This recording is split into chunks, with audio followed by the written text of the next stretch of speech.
Hello there. So many things can get between us and our goals. So it's important to have a system, something that can help us go through all this. So Pomodoro is one of those systems, and that will help us get there faster. Especially if you use the tip that I give you at the end of this video. How does Pomodoro work? It's very simple. What happens is you break down your work into small parts. 25 minutes work, 5 minutes break. 25 minutes work, 5 minutes break. That's it. Now, let's see how we can implement that during the day. So let's say you choose one activity and then you do your 25 minutes work, 5 minutes break, 25 minutes work, 5 minutes break. After you do the same, you do another one just after.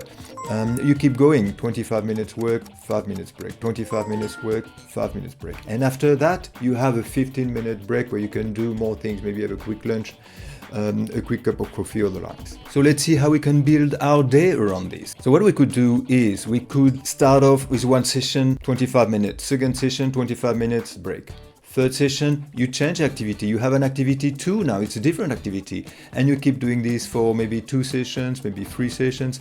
And after you have another session where you choose to do something differently. Of course, in between you still have this 15-minute break.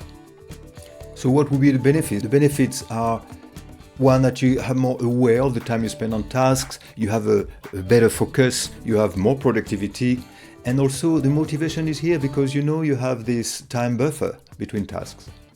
Now for the tip, what you want to do is you do not want to take this 25 minutes too literally. Allow yourself between 20 to 30 minutes for the work time.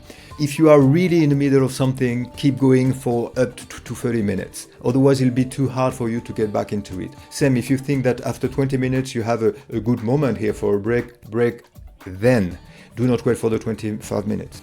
That's it for a quick productivity tip. Subscribe for more of those coming our way very soon.